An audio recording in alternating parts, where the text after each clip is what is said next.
Castillon Confidential by Albert Castillon.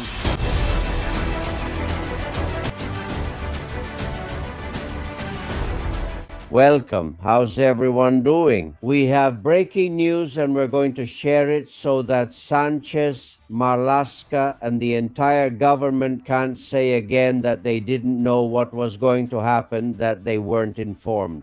So they don't lie again, because that's the lie they've been repeating since July 30th, when nearly 100,000 people invaded Spain through Ceuta. Look, this is a premeditated plan. We've been telling you about it for years, and that was just a rehearsal. And it worked so well for Morocco that they're going to try it again very soon. So soon that it could happen in less than 10 days. We're telling you what we know as of today, with the hope that this time Margarita, Robles, Marlaska, and Sanchez will do something. I'm not even asking them to cut their vacations short. That's impossible. Or for the king to stop sailing. I know priorities are what they are.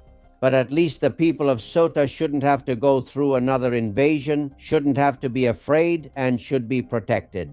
Either that, or they should stop paying taxes to Spain, since they get nothing in return. Look, right now there are more than 50 social media accounts calling to occupy Ceuta again on August 15th. You will see some of them all in Arabic. There are some on Instagram and some on Facebook. There are also some on messaging platforms like Telegram, Signal, or WhatsApp, messages where they ask if the door is still open or not, as if saying, are they going to let us in again? They coordinate what they call jumps. They don't call it an invasion, of course. When we cross into Ceuta again on the 15th, the main advice to avoid past issues is to bring supplies. They warn that those crossing on the 15th, which is the date that lleven suministro, they have set, must bring water and food provisions. Verbatim messages saying hunger and thirst are our greatest enemies. We don't know if that new invasion is going to take place or not. But last time they gathered using the same social networks from the same accounts, and almost 100,000 ended up crossing. They coordinate from different departure points. This time they know they might find more security, more surveillance, more police. Well, as long as there are more than 5, it will already outnumber the civil guard officers Marlaska deployed that day. For example, some leave from Castillejos, but there are others who don't, who leave from the town, the Moroccan town of Beliennes. I want you to watch a video posted on those same social networks in which he explains how to cross the border into Ceuta in that town. This is the video. They are marking out distances. They say they would cross through the wooded area skirting National Highway 632, and from there towards Torre de Añera. Then they would have to get past the Legion detachment and reach Ceuta. Even at the end of the video, they're pointing out, if you notice, wooded areas, right? They point out places where they could hide so the police wouldn't catch them. This is more coordinated than the previous time. They're talking about several fronts, one via Tarajal Beach, another through the interior. They're talking about organizing food and drinks. They even talk about what time to do it. According to information from social media, it would be on the 15th at sunset or at sunrise on the 15th. This would be between Friday, August 14th and Saturday, August 15th. There's also a message. Everyone comes in. The message I'm reading to you was written last Monday, the 3rd. Some even display, as you've seen, the flag of Spain, because inciting or provoking people to emigrate is a crime. They try to make it look as if it's almost a party to meet together on the other side of the border. On Facebook, they add, "Be careful, this is not a random attack. It's not the same as last time." They're saying there was some improvisation in the attack on Thursday, July 30th. There definitely was. That's why they had to go back to where they came from in just a few hours when hunger and thirst were pressing. Others say they should do it before the 15th since that day is a holiday and there are lots of people in Ceuta. Well, everyone, gentlemen, brings their own experience. There are those who have already crossed over, as they say, on July 30th, and there are those who are going to do it for the first time. The incitement exists, it's real. The networks carrying it out are the same ones that did it the first time. Don't doubt that they're coordinated by the government of Morocco, by the intelligence services Israel, and with permission from the United States. We've been saying this from day one. That's how it is. Are they going to succeed again? Is the Sanchez government going to do its job this time? Is anyone going to take action? Or will it be the people of Ceuta, alone and abandoned, who once again have to defend Spanish territory? We knew that the first time it worked out very well for them, that they were going to try again, but we didn't think they would try so soon. Remember that the military, very few of whom have been sent to Ceuta, have orders not to intervene. If no one changes that order, this will once again be a walk through Spanish territory without caring about the existing laws. This will once again be a cakewalk, a peaceful invasion, a hybrid war, which is what we are experiencing. Spain will once again be the shame of Europe, and other European countries will close their borders to us again. We're telling you this because we don't want them to say again on the 15th that they didn't know anything. There's more. Welcome. We're investigating.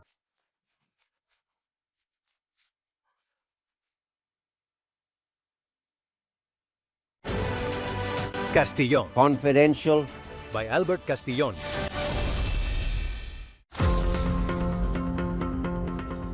Friends, do you know what a member of the current Spanish intelligence, the CNI, told us here? We call him Jose Maria. He always told us that they knew perfectly well what was going to happen in the invasion last Thursday, the 30th, and that they warned their superiors.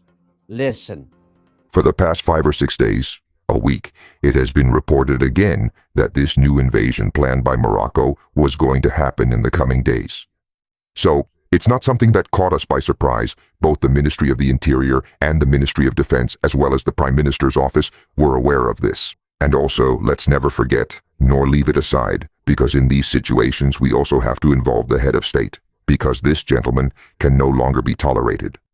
Much earlier, in 2023, this book appeared, La Trastienda, written by Fernando San Agustín, a member of our country's intelligence service. It's the first time that, at least in writing, there is evidence that Morocco has a plan.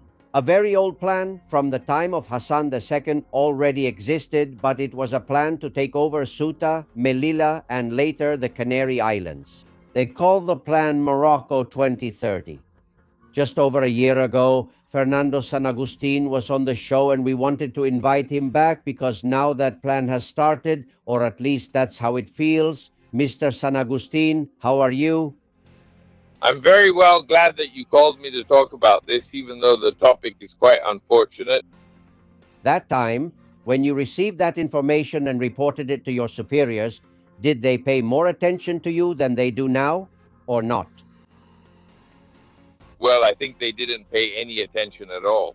Look, one day I was lucky enough to meet an important figure who told me that high-ranking government officials are capable of reading 5 lines, but never more than 5 lines. In other words, they never actually read. And so what happens is once they read the 5 lines, they pass it on to the undersecretary, then to the assistant, and so on. And these people think, well, that's it. The same thing must have happened because generally I have to say that throughout my life, like so many others, any warning that they don't like usually gets passed on to an undersecretary to see what they're going to do about it. Nothing was done. I don't think anything was done. Well, we can see that nothing was done. No, it was a disaster. and this time again with nearly 100,000 invaders. Doesn't that seem incredible to you? No, I don't find it incredible. The idea I conveyed is that Ceuta, Tuta, Melilla, they would be invaded by unarmed people, young people, women, children, who would break through the border, through the gate, and that with the Quran in hand or without the Quran in hand, shouting, "We want peace," etc., etc., "Long live Allah," they would enter. No, there is no guard, no civil guard officer, no police officer, no soldier who would shoot at unarmed men. And you can't stop it either. So once they're involved in the matter, they would take over the government. They would take over the government of the city. That is, they would consider themselves the government of the city. What happens is that they have given. It was always thought that they would run into trouble because the people of Ceuta, like the people of Melilla, are not willing to give up their way of living together, because all three religions live there, as it should be. They have tensions, but live together. And so, well, if invaded, in the end, the city would declare that it is a Moroccan city and that it wants to be part of the Kingdom of Morocco. So, my God, this is what they came up with. So are we in the first phase yet, Don Fernando, or not? No, we're facing the first test because it's clear. The fact is, we could never have imagined that 20,000 could come in or 30,000 could come in by sea. Now it's clear to them. They can come in from everywhere. And besides, we are defenseless. I mean, we are a civilized country. We can't shoot at unarmed men or unarmed women. So we are defenseless. When they come, it's the same. No one can contain a crowd of 20,000 people or 30,000, not even 10,000, not even 2,000. So we are unarmed. What should we do? Well, I think that what we need to do, first of all, is to get serious with Morocco, with the police and so on. And secondly, to have a great diplomatic influence with respect to Morocco. And thirdly, which is one of the things that was proposed in the book, is to try to work with the RES. We propose to work with the RES to encourage the race to become independent. And as they threatened Ceuta and Melilla, we should threaten that the RES would eventually declare independence and encourage independence groups. Just as we have had, unfortunately, in the Basque country or some in Catalonia, we should do the same with the RIF. I mean, RIS, which is the Sultan's Achilles heel. So, but nothing has been done. And yet, in the RIS, we would have support from the Algerians, we would have support from the Mauritanians, we would have support from the Sahrawi people. We would have a lot of support against the Sultan. And therefore, the Sultan would find that if he puts pressure in one place, we put pressure in another. But now with this helpless situation in which we just say, yes, sir, whatever you say, tell us what you want, we'll do whatever you ask, then we are defenseless. Unfortunately, we are defenseless. Yes, but look, Don Fernando, when you published, the Pegasus thing had just come out, but this goes way back. That is, other governments, without the alleged blackmail that some members of the current government are apparently suffering, also did nothing. The proof is His Majesty the King. Neither as prince nor as king has he ever set foot in Ceuta or Melilla, which is a disgrace. This has been happening for a while, hasn't it? Yes, it's the Spanish government that has never allowed him to set foot in Ceuta and Melilla. They saw it as a provocation. Nor anything. Not with the foot, not with Pepe, not with the gentleman, not with the guy, not with anything. They consider it bothering the king, the Sultan. I refuse to call the Sultan a king. So since they see it that way, well, there's no way. The king can't do anything that the government doesn't authorize. I can assure you that the emeritus king, just like this king, is more than eager to go in there. I mean, to go there and spend a few days on vacation. Why? That's what they suggested one day. We can't go on vacation to Ceuta. My daughters can't go on vacation to Ceuta. Well, it would be enough if his daughters went on vacation to Ceuta, but the government absolutely refuses. So as not to bother, And this is the problem we have. We have a kind of complex. And then secondly, the Israelis, it's written in the book. One day, on one occasion, the Israelis were asked, the Jews who were working there from the Jewish intelligence service, which side they were on, if they were on their side or on ours. Because in their situation, they helped us, but they also helped over there. And then the Jews said, look, Fernando, historically we are with whoever suits us. It suits us because they protect us, because they help us, and so on and so on. Look, Morocco, they told us clearly. Morocco, when you expelled the Jews from Spain, Morocco was one of the countries that welcomed us.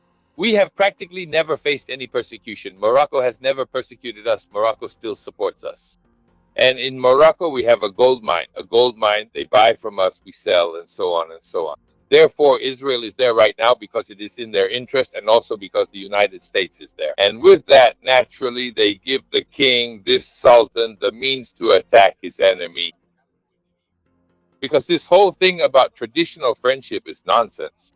We have never traditionally been friends. We were friends, if you want, with the Sultan of Almeria or the Emir of Murcia because they were ours. But never with the Sultan of Morocco. Never. It's nonsense. Yes, they manipulate history however they want, but consider this. You've worked in intelligence. They can keep Melilla, Ceuta. England has already taken Gibraltar. We are losing all the most important geostrategic places that Spain used to have. Yeah. But of course, the question is, why can the Moroccans carry out a green march over the Sahara? A massive march over Ceuta and Melilla, and we are not capable of carrying out a march over Gibraltar. We have never been able to invade Gibraltar without weapons, whether the fence is up, down, and so on. Why have we never done it? Well, look, that's a topic that needs to be analyzed. Spaniards lack the will. The will to conquer, or the will to obey, or the submissiveness to obey. Moroccans simply have the submissiveness to obey. Moroccans are not interested. They don't care at all about Ceuta and Melilla, but they are conditioned to obey. And they will obey. 100,000 will go to the Sahara, and 20,000 will enter Ceuta because they know that everything in Ceuta, businesses, markets, etc., will end up being theirs. Because that's how it is.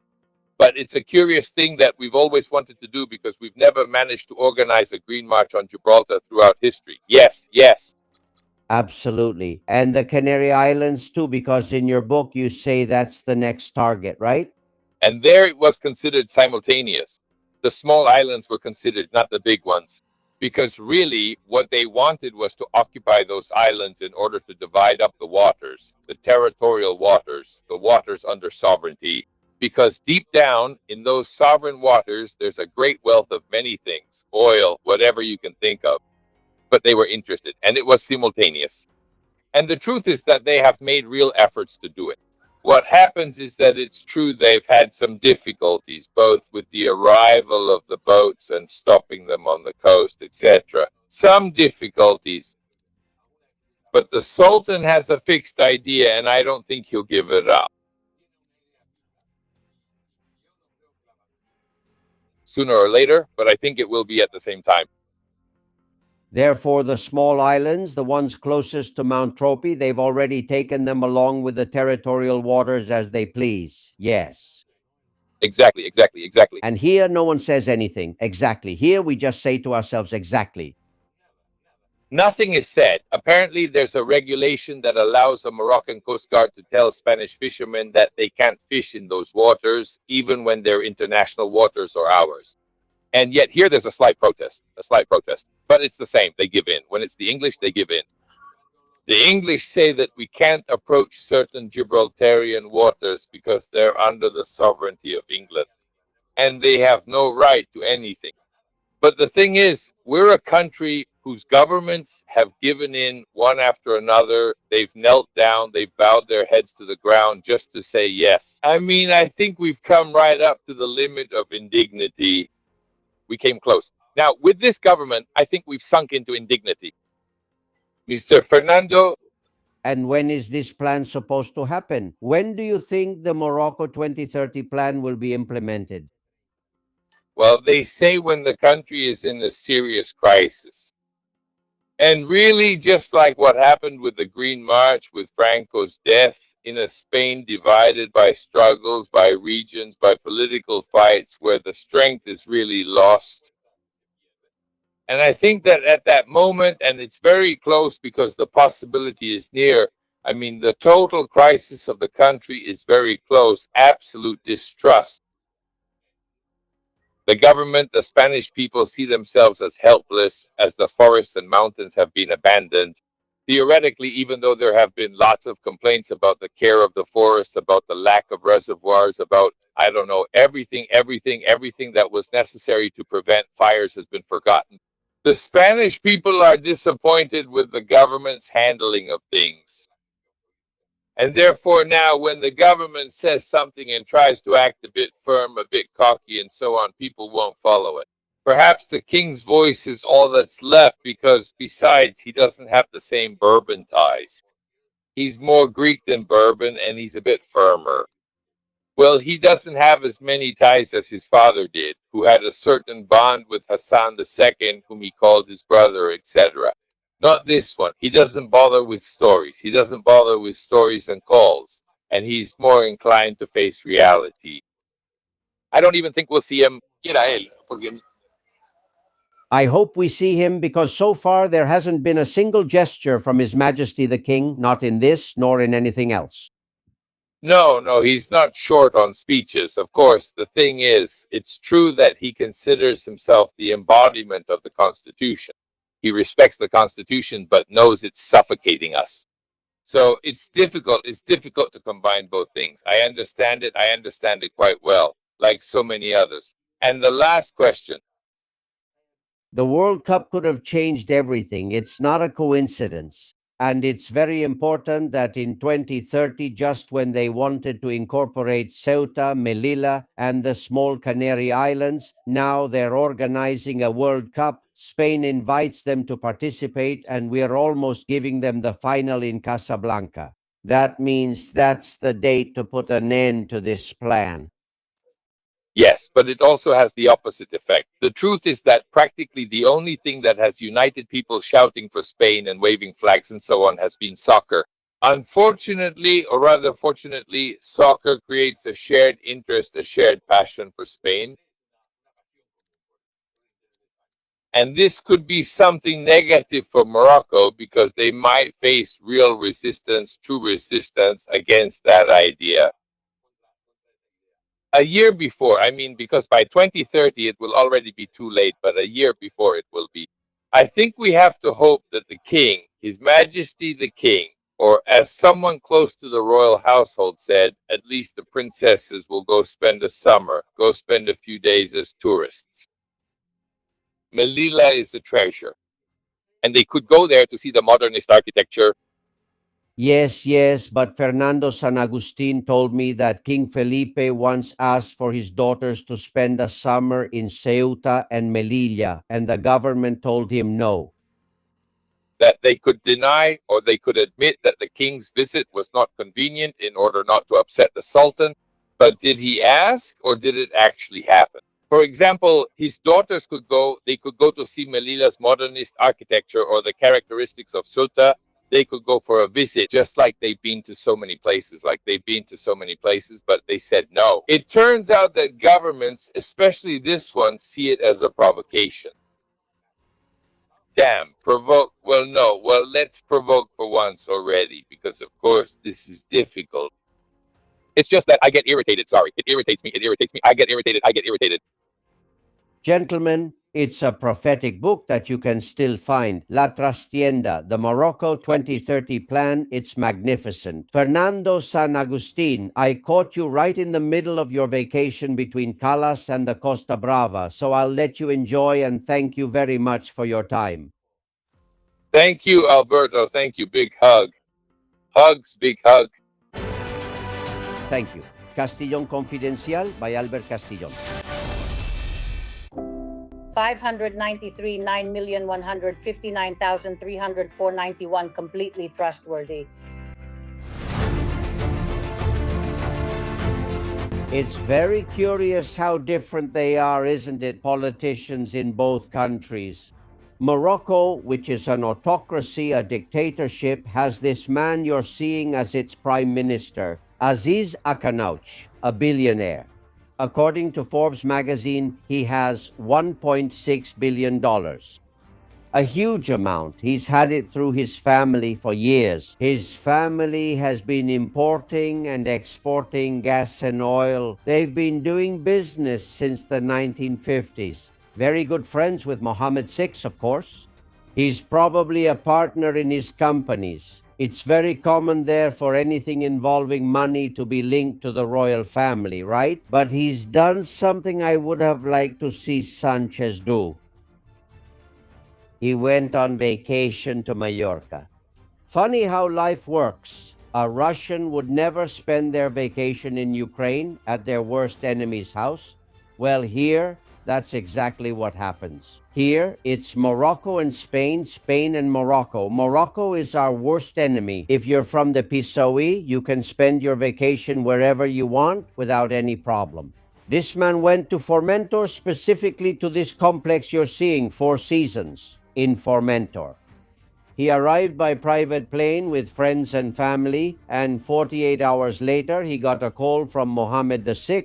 I want you here immediately. Why? Because photos of him at the beach or by the pool had been published while young Moroccans were invading the city of Ceuta. He did what Sanchez didn't do, who is still at La Mareta, out of touch and not paying any attention. And he doesn't let the king go to Ceuta, nor his daughters either. You just heard that from Fernando San Agustín. Not even the king's daughters, just for a couple of days of vacation, can go to Ceuta and Melilla. So keep this man in mind, because right now he is the strongman of the Moroccan government. And his son, you'll also see him DJing at a nightclub in Ibiza, in the nightclub. At DC-10 there he is. Ahmed Akhanouch, his alias in the DJ world is Ahmed Spins. Ahmed Spins. This happened on Thursday night, that is, while the assault on Ceuta, the invasion, was taking place. They feel at home, they come to Spain, they walk around here as if nothing is happening. Deep down, I think they consider us, and in part they're right, an extension of Morocco. They've got us in the palm of their hand, at least while this government is in power. But don't think it changes much when the PP is in charge. They never let the king go there either, not even to spend a few days or make an official visit. I have messages about what we're talking about. Some people are really angry. There's a bit of everything. But let's start with Bernabe, Carlos, Ruben, and Janet. If we think about it a little, all those thousands who came in, now all those thousands have already been sent back. The truth for me is that whether 5,000, 10,000, 30,000, or 40,000 came in and were sent back, the ones who are really going to stay are the ones who were meant to stay. That is to say, the 1,700 pardoned right on the eve of the Damn Throne Festival, those 1,700, if those are mixed in with the 50,000 can go back, but those 1,700 who are the criminal elite are the ones they wanted to get in, and they're already inside. The plan is to keep kicking the can down the road with any excuse, one after another, until all those people who are being legalized can vote, and that's it. In other words, he won't call elections until he's sure he'll win. He can't rig the vote because we'll monitor polling stations. Fine. Then he just changes the voter rolls. They can't vote for 2 more years, so it's just delaying things. If I've already gone without a budget today, what difference does it make to keep kicking the can down the road until I keep making things up? An invasion, a pandemic, smoke got in my eye, whatever. If by now you haven't realized that this is a preconceived plan for the massive conquest, starting with the cities of Ceuta and Melilla and later the Canary Islands, then honestly, you're a bit foolish. But what isn't normal is that they send more police to control Spaniards than to control the illegal immigrants who are coming in at the points where they're coming in. Good morning, Albert. I suggest that Spain rise up under the banner of freedom and sovereignty, because Article 1 of the Spanish Constitution states that national sovereignty resides in the Spanish people, from whom the powers of the state emanate. That's right. I wish it were upheld. I wish every letter of the Constitution were upheld, and what needs to be changed should be changed. And regarding Bernabe's first message concerned about security, look, 10 jihadists have been located who entered with Thursday's surge. They were people that Spain had expelled and who have come back into Spain. Those guys won't go away for anything. Many say that they hide in the forests, but there are also some more suburban neighborhoods in Ceuta with a large Moroccan population where it's very hard to catch them. The police have identified them. They know they came in. They've done it with the footage from Ceuta's cameras, but also with social media. But what they don't know is where they are. Although it's possible that when they hear this, it might already be leading to the arrest of more than one of them. Hopefully, because if dangerous criminals have entered, jihadists are lethal, absolutely lethal. When they were expelled from Spain, it was because they were going to carry out attacks and they could do it again. There are more. I keep getting messages from you about the king. Let's hear the last ones. Javier from the Canary Islands, Llanos, and Miguel. I'm going to say something about the king. The king is a trickster, and as the saying goes, the face is the mirror of the soul. That man doesn't have what it takes, not to be head of state, not to be king. He's nothing. He should take a page from his father because his father made his mistakes, but his father did a lot for Spain. A king who told off and silenced a dictator like Hugo Chavez. He should take a page from his father and stand firm. The first person I look to is the king. I get the feeling that the king doesn't want to keep reigning, nor does he want his daughter to reign in the future. Those who are Republicans become even more committed to the Republic, and those of us who are monarchists like me, I'm starting to turn against this king. I wouldn't like to say I'm against the monarchy, but this king has completely disappointed me. Just as Leticia ignores the Constitution, it would also be good if King Felipe ignored that part of the Constitution, carried out a coup d'etat, kicked that rat Sanchez out of here, and then stood up and faced Morocco. Then we would stabilize the country, but that's what he should do at first. Look, this image of Adolfo Suarez has gone viral. It's real. This happened when, during a conversation, Hassan II threatened Adolfo Suarez. What happens if I take Ceuta and Melilla? Suarez replied to him. It was an informal conversation. Suarez replied, "Do you know that we can bomb Rabat in 48 hours? This is real, this happened," and Hassan II fell silent. He didn't respond anymore. There's a scene I also want you to see because, gentlemen, 100 people, most of them young, have drowned and Morocco doesn't care at all. There are Moroccan relatives who are looking for their children to see whether their children are among the bodies in the forensic morgue.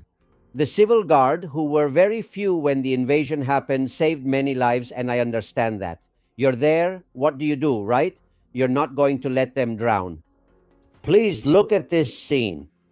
A civil guard puts on his helmet, goes into the water, and helps some parents who have 2 children in the inner tube and a baby just a few months old, who is the one the civil guard is carrying in his arms. He's not the only kid. There's another family with children too, but as small as that baby, impossible. The family couldn't do it. It looks like the parents and grandparents are going, well, those actions are what remind us that there are still wonderful human beings like the civil guard of this country and despicable tyrants like the government of Morocco, which hasn't even mourned its victims and could allow it to happen again at any moment. Last messages, and I have some very interesting ones, but first, 2 friends from Ceuta, Ismael and David. We have insiders in Ceuta. Listen to what's happening with the PP, what's happening with this party. There in Ceuta, they preferred to make a deal with the PSOE instead of Vox. And let's remember that Vox would have been the leading force. The natural alliance is PP and Vox. It's the natural alliance. Vox has proposed measures to strengthen defense and border surveillance, but the PP votes against them every time. They don't abstain. They actively vote no. And just yesterday, a large crowd of Moroccans went up the hill shouting Alaguava, with an army truck following behind them. A moment later, the police started hitting them on the back. The city is divided by areas and times. You can't say that any area is completely calm yet. Because an area that seems calm can suddenly have a group show up, the police appear, and a conflict can break out. The immigrants run away, the police go after them, and they're scattered throughout the city. It's terrible. They're not having a good time at all. And notice it's festival time. In Ceuta, these are days of celebration. The amusement fairs have been closed as well as some stalls, but the religious festivities are still being held. It would be the last straw, right? If they weren't celebrated just because they're Muslims. The rumor going around in Ceuta is that the soldiers who are out on the streets have been told to return to their barracks, and people don't want that. They say, well, it's fine. It's not necessary. Nothing, because they have orders not to lift a finger, but at least they're there, and their mere presence helps. Well, it seems they want to take them back to the barracks right away. I'm getting images from Ceuta of the shelves at Mercadona. Look, they're completely empty. On top of it being a holiday, whenever one of these 5,000 people who are still there comes in with some money, they take everything they can. It's a very tense situation. Tomorrow we'll talk to more neighbors, and there's a proposal from Kalojan that I think is fair. Judge for yourselves. Thinking about how an ordinary citizen could deal with an invasion like the one Spain suffered in Ceuta, maybe none of us are physically prepared or equipped to protect the border. But there is something we can all do together. We could organize an economic and commercial boycott against Morocco and not buy any Moroccan products at any supermarket or store. Anything labeled as originating from Morocco should not be bought. That's it. I don't think that's a bad idea. Gentlemen, they're invading us. Supposedly, they're blackmailing the government. They deserve it, I agree, but blackmailing, it's the least we can do, right? I'm never in favor of boycotts, but if you'll allow me, I think this is an exception. Look, if you check the barcode on any product, you'll see 611 at the beginning of the numbers.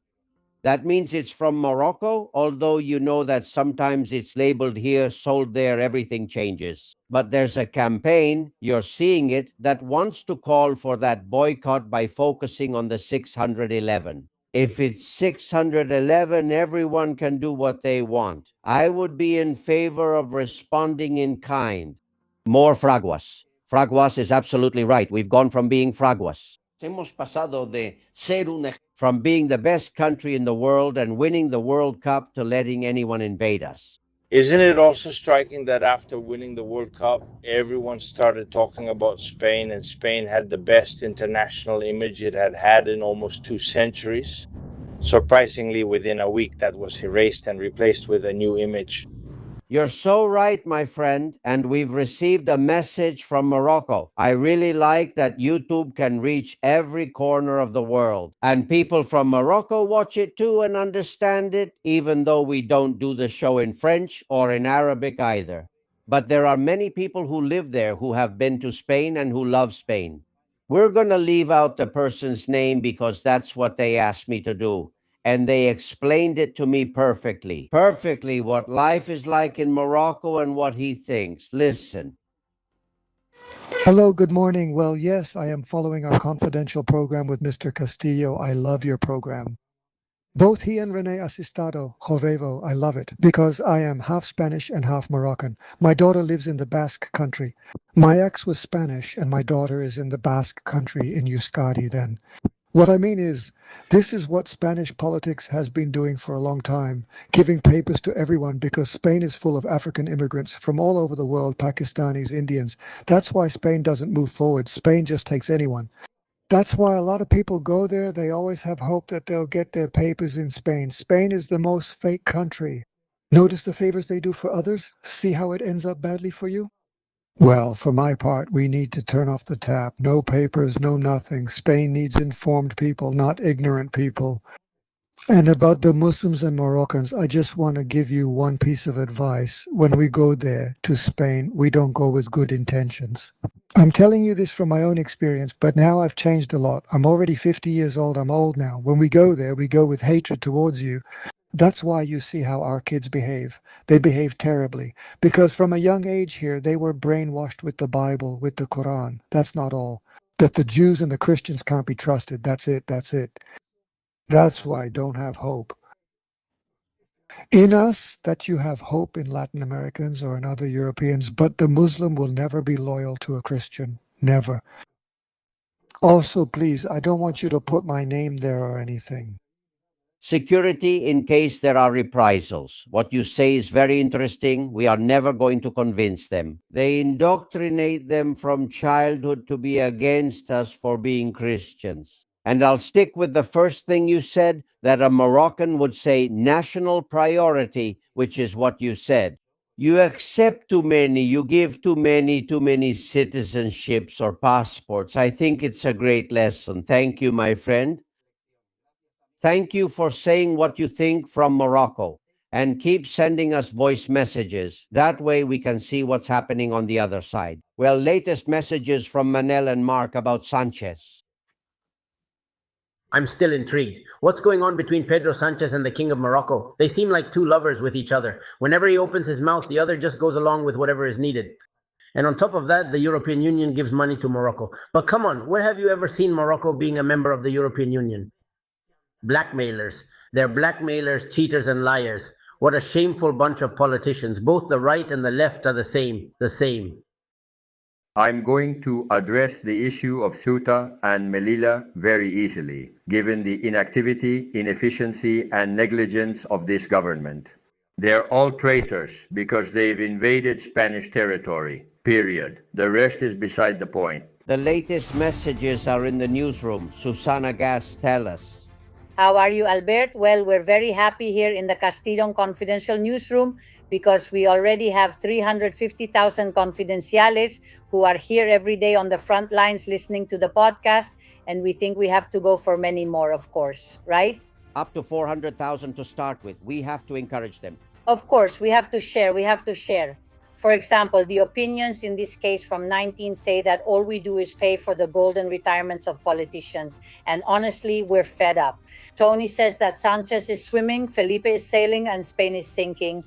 Maria Jose says that Israel and the United States have cooperated in the invasion of Ceuta. It's really bad, as you mentioned, but it's just giving Sanchez a taste of his own medicine. What goes around comes around. Ave says that I live in Sweden, that I listen to you every day, and when I turn the boxes of blueberries and strawberries over, I see they're from Morocco. I only buy fruits and vegetables that come from Europe.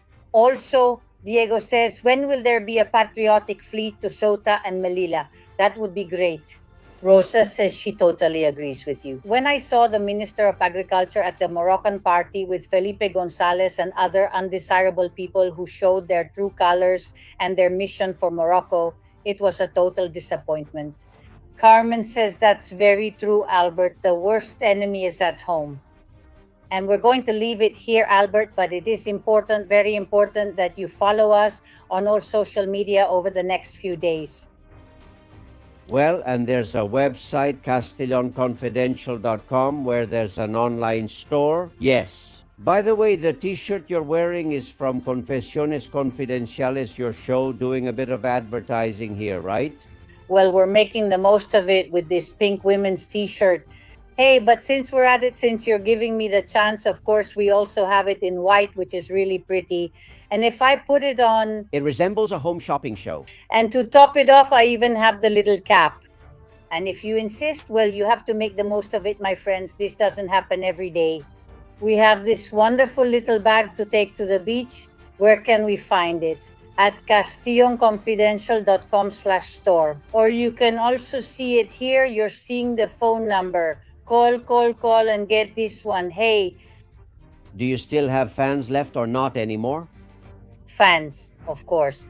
See, it was a very good idea. Wonderful fans. Look at the fan we just designed for the confidential store, the Confesiones store. Isn't there anything from your show that's not pink?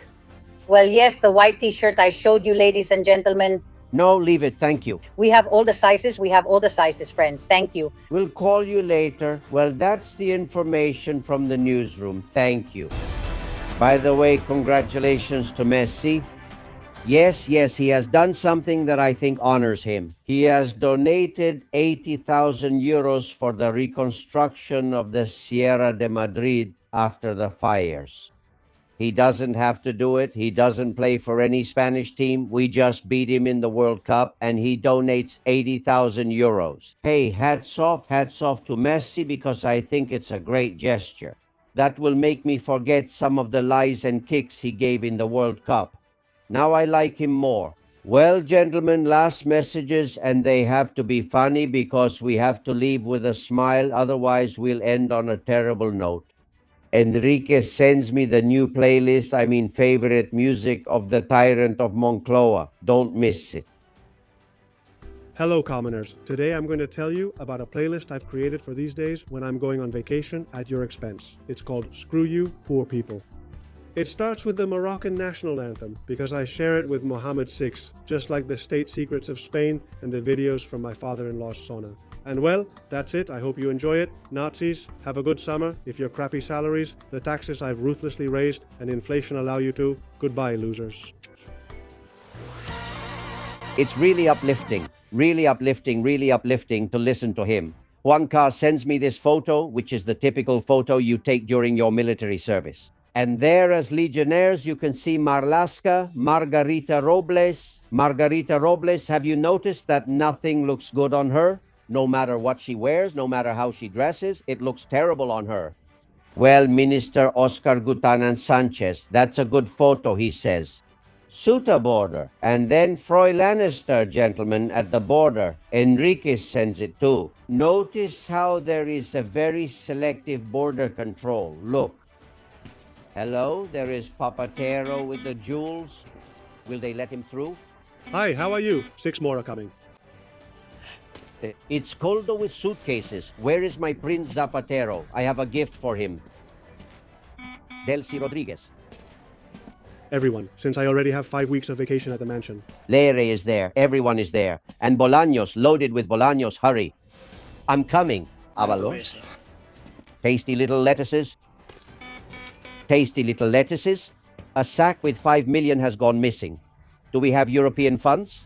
If he is the owner in Europe, Javier Hidalgo. What a joy to see my grandchildren. Stop, possible criminal. What?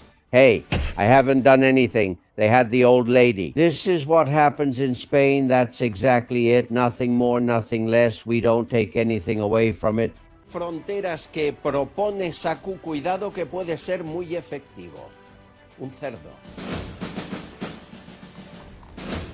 Stop right there.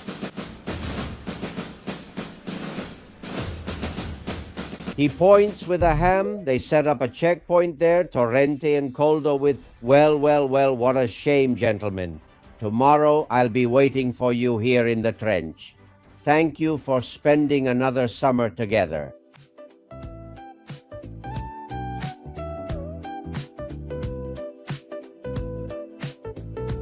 Tú lo sabes y yo lo sé. Somos confidenciales. Tú eres confidencial. Yo soy confidencial. Todos confidenciales. Todos confidenciales. Pero solo para mentes abiertas y para gente despierta. Desde la trinchera, las balas silban y no hay manera de salir allá afuera. Aquí la libertad tiene las alas de cera. Albert Castillón, Susana Gash, Tucci Castillón y demás. Muchas gracias.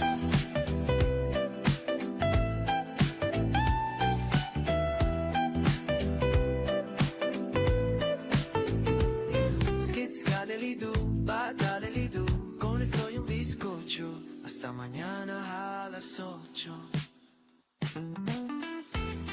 Castellón Confidential by Albert Castellón.